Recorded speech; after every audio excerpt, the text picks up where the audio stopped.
Hello friends, my name is Yash Yadav. Welcome to Prakash Classes. Now come to the next question, question number 8. आइए देखते हैं question number 8 हमारा क्या कह रहा है. The given figure depicts a racing track whose left and right ends are semicircles. The distance between the two inner parallel line segments is 60 centimeter and they are each 106 meter long. If the track is 10 meter wide, find first part the distance around the track along its the inner as. यहाँ पे इसने एक figure दे रखी है, ये एक path दे रखा है ट्रैक, ठीक है. इस ट्रैक में इन्होंने कुछ डायमेंशंस दे रखी हैं. वो डायमेंशंस क्या है, इन्होंने कहा है कि इस ट्रैक की ए से लेके बी, आप यहाँ देखिए मैंने मेंशन कर रखा है, ए से लेके बी तक की जो हमारी डिस्टेंस है वो कितनी है 108 मीटर्स. और इसका मतलब ए से बी अगर हमारी 106 है तो इसका मतलब जी से लेके एल, आई से लेके जे एंड ई से लेके डी, ये सब के सब हमारे कितने हैं 106 मीटर्स. नाउ अब आप यहाँ देखिए कि इसने एक बात और बोली है कि इस ट्रैक के दोनों एंड्स हमारे क्या हैं सेमी सर्कल. सेमी सर्कल मतलब ये जो ट्रैक है, ये जो सर्कुलर पाथ है, इसको इन्होंने सेमी सर्कल कहा है कि ये सेमी सर्कल है. तो मैं एक डॉटेड लाइन यहाँ खींचता हूँ, ठीक है, आपकी अंडरस्टैंडिंग के लिए ताकि आप ये समझ सके.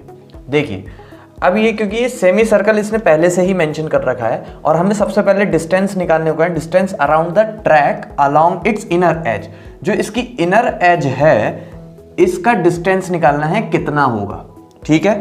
तो आप यहाँ देखिए हमें G से लेके L तक की वैल्यू तो पता है कितनी 106 मीटर, I से लेके J तक की वैल्यू भी पता है हमें कितनी 106 मीटर्स, है ना. नाउ अब हमें कौन सी और निकालनी है, ये निकालनी है G, H और I वाली और L, K और G वाले. तो यहाँ पे आप देखिए इसने कहा है सेमी सर्कल है. हमें किसी भी सर्कल का अगर डिस्टेंस निकालना हो तो हम डिस्टेंस निकालने के लिए कौन सा फॉर्मूला इस्तेमाल करते हैं, हम करते हैं सरकमफेरेंस. तो सरकमफेरेंस का फॉर्मूला क्या होता है, सरकमफेरेंस का फॉर्मूला होता है 2 पाई r. लेकिन ये जो 2 पाई r है ये है सर्कल का फॉर्मूला, है ना. सरकमफेरेंस ऑफ सर्कल का फॉर्मूला क्या होता है 2 पाई r. लेकिन इसने क्या कहा है, यहां सेमी सर्कल हमें गिवन है, तो सरकमफेरेंस ऑफ सेमी सर्कल कितना होगा, इसका हाफ. सर्कल का हाफ हमारा सेमी सर्कल होगा, तो इसका हाफ कितना होगा, सेमी सर्कल मतलब पाई r ओनली. ठीक है, इतनी बात आपको समझ में आ गई. ठीक, अब क्योंकि हम डिस्टेंस निकालने हैं, देखिए the distance at its inner as.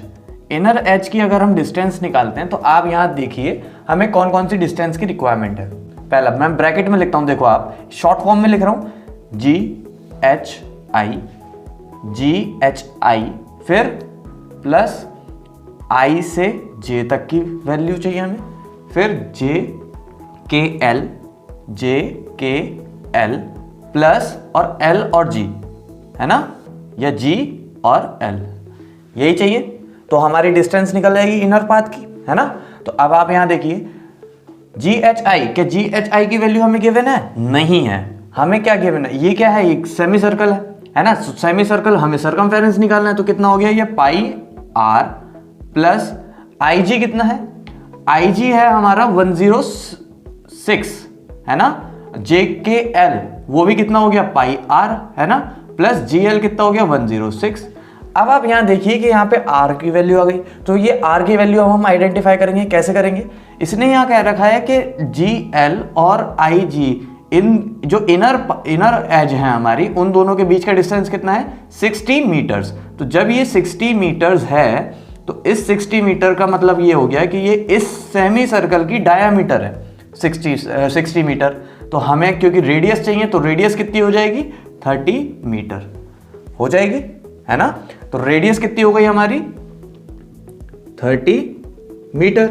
इतना समझ में आ गया ना, क्योंकि इनर एज की डिस्टेंस, दोनों इनर एज के दोनों साइड के बीच की डिस्टेंस कितनी है 60 मीटर्स, और क्योंकि वो इनर एज हमारे सेमी सर्कल के दोनों एंड पर आ रही है, इसका मतलब वो सेमी सर्कल की डायामीटर भी हो गई, उसका हाफ करेंगे कितना आ गया 30 मीटर्स। तो हमें आर की वैल्यू पता लग गई। अब हम इसमें रखते हैं, देखिए पाई इंटू 30 प्लस 106 प्लस 106 कितना हुआ 212 है ना, प्लस पाई इंटू 30।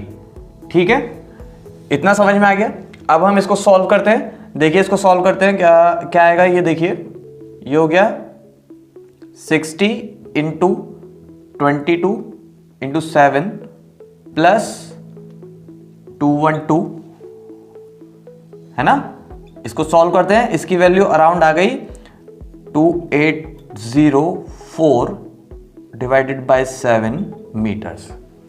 ठीक है, तो यहां पे हमारा फर्स्ट पार्ट कंप्लीट हो गया है। फर्स्ट पार्ट में डिस्टेंस निकालनी थी इनर एज की, कितनी आ गई 2804 डिवाइडेड बाय 7 मीटर्स। ओके, अब हम इसका देखते हैं सेकंड पार्ट। नाउ अब हम यहां देखते हैं इसका सेकंड पार्ट। सेकंड पार्ट क्या कह रहा है, the area of the track. हमें एरिया निकालना है ट्रैक का, तो एरिया ऑफ द ट्रैक निकालने के लिए देखिए आप, मैं एक शॉर्ट फॉर्म में इसमें लिखता हूं। एरिया निकालने के लिए देखिए सबसे पहले मैं किसका एरिया निकालूंगा, ए बी एल जी। ये एक रेक्टेंगुलर पाथ हो गया, ए बी एल जी, ये एक रेक्टेंगुलर पाथ हो गया। ठीक है, plus in a similar manner यहां नीचे का भी देखिए कितना आई ई डी जे है ना, ये हो गया। नाउ प्लस देखिए यहां पे ए, मैं अब इस सर्कुलर पाथ का निकाल रहा हूं, ए जी H I E F A है ना, और plus in a similar manner मैं इधर का भी निकाल रहा हूं, तो बी एल के जे डी सी बी है ना। तो यहां पे area of the rectangular path A B L G and area of rectangular path I E D G, ये दोनों हमारे सेम होंगे। क्यों होंगे, देखिए यहां पे मैं एरिया निकाल रहा हूं ए बी एल जी का, तो ये क्या है, एक रेक्टेंगुलर पाथ है। रेक्टेंगुलर पाथ कैसे है, ए बी की वैल्यू कितनी है 106 मीटर्स, और जी एल की भी कितनी है 106 मीटर्स, और ए और जी के बीच की डिस्टेंस कितनी है 10 मीटर्स। ठीक है, तो एरिया ऑफ रेक्टेंगल क्या होता है एल इंटू बी। ठीक है, तो लेंथ कितनी है 106 इंटू ब्रेथ कितनी है 10, तो कितना आ गया 1060 मीटर स्क्वायर है ना। Now in a similar manner मैं नीचे वाले की भी निकालता हूं, कितनी कौन से वाले की, आई जे डी ई की भी निकालता हूं, तो वो भी एल इंटू बी ही आएगी। ठीक है, तो लेंथ कितनी है 106 मीटर्स इंटू ब्रेथ कितनी हो गई 10 मीटर्स है ना, तो कितनी हो गई 1060 मीटर स्क्वायर है ना। अब हमें निकालनी है इन सेमी सर्कल की, तो इन सेमी सर्कल की निकालने के लिए मैं यही निकालता हूं जी H I E F A, इसका एरिया निकाल रहा हूं मैं अब। ठीक है, तो एरिया निकालने के लिए आप यहां देखिए कि यहां पे दो सेमी सर्कल बन रहे हैं, एक ये इनर एज वाला और एक ये आउटर एज वाला। तो इनर एज वाले की रेडियस कितनी हो गई 30 मीटर्स, ये अभी हमने निकाला ही है ना। तो इनर वाले की कितनी हो गई 30 मीटर्स। अब हम बाहर वाले की देखते हैं, आउटर एज की देखते हैं रेडियस कितनी होगी।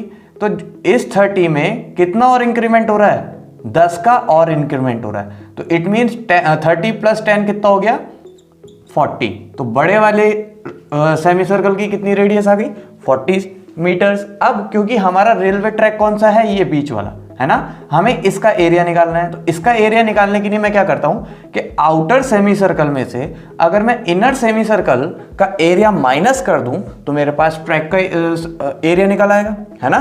तो यहां पे मैं वही करने वाला हूं। यहां देखिए मैं आउटर वाले का, आउटर सेमी सर्कल का फॉर्मूला लगा रहा हूं 1/2 पाई आर स्क्वायर, क्योंकि सेमी सर्कल किसका है, ये कैपिटल आर लिख देता हूं क्योंकि हम आउटर वाले का निकाल रहे हैं। यहाँ पे मैंने पाई आर स्क्वायर किसका होता है, एरिया ऑफ सर्कल का, और क्योंकि हम सेमी सर्कल करने वाले हैं इसलिए मैंने उसमें हाफ किया है। ठीक है, माइनस 1/2 पाई आर स्क्वायर, ये इनर एज वाले का आ गया। तो अब ये इनर एज वाले का जब आया है तो आप इसमें देखिए, इसमें वैल्यू सब्स्टिट्यूट करते हैं 1/2 1/2 पाई हमने कॉमन ले लिया और r की वैल्यू कितनी है, कैपिटल R की वैल्यू कितनी है 40 का स्क्वायर माइनस स्मॉल r की वैल्यू कितनी है 30 का स्क्वायर। ठीक है, तो 1/2 22/7 इंटू देखिए 40 का स्क्वायर कितना होगा 1600, ठीक है, और 30 का कितना होगा 900, ठीक, माइनस करेंगे कितना आ गया, ये मैं कट कर रहा हूँ, देखो ये 11 हो गया, तो 11/7 इंटू कितना आएगा यहाँ पे, ये आएगा almost equal to 700 which is equals to, इसको किया 100 से किया कितना आ गया 1100 मीटर स्क्वायर। अब देखिए क्योंकि मैं ये कह रहा हूँ ना, यहाँ पे आप देखिए हमने अभी किसका निकाला है, इधर वाले पोर्शन का, इधर वाले ट्रैक का। तो अब हम जब इधर वाले ट्रैक का एरिया निकालेंगे तो इधर वाले ट्रैक का एरिया में भी सेम वही, इनर वाले सेमी सर्कल का रेडियस कितना आएगा 30 मीटर्स और आउटर वाले का कितना आएगा 40 मीटर्स। तो इसका मतलब यह है कि इन दोनों का एरिया सेम ही होगा, है ना। तो in a similar manner area of BL के JDCB का एरिया भी हमारा किसके इक्वल हो गया 1100 मीटर्स स्क्वायर के। ठीक है, अब आप देखिए जो हम एरिया निकाल रहे थे ट्रैक का, उस एरिया में हमें किस किस की जरूरत थी, ABLG की, जो कि आ गया ये 1060, IEDG ये कितना आ गया 1060, इसका एरिया हमारा आ गया 1100 मीटर स्क्वायर और इसका भी एरिया हमारा कितना आ गया 1100 मीटर स्क्वायर। बस अब हमें इन सब की वैल्यूज इसमें सब्स्टिट्यूट करनी है, प्लस करना है और आंसर निकालना है। तो मैं यहाँ निकाल रहा हूँ, देखिए area of track is equals to, देखिए मैं एक एक करके वैल्यू रख रहा हूँ 1060 plus 1060 plus 1100 plus 1100 is equals to, ये बराबर आएगा ऑलमोस्ट 4320 मीटर स्क्वायर के। ठीक है, तो area of track is equals to हमारा कितना आ गया 4320 मीटर स्क्वायर। ठीक है, तो आपका यहाँ पे आंसर निकल गया है। Okay, so thank you for watching my video. To support my initiative please subscribe my channel and like that.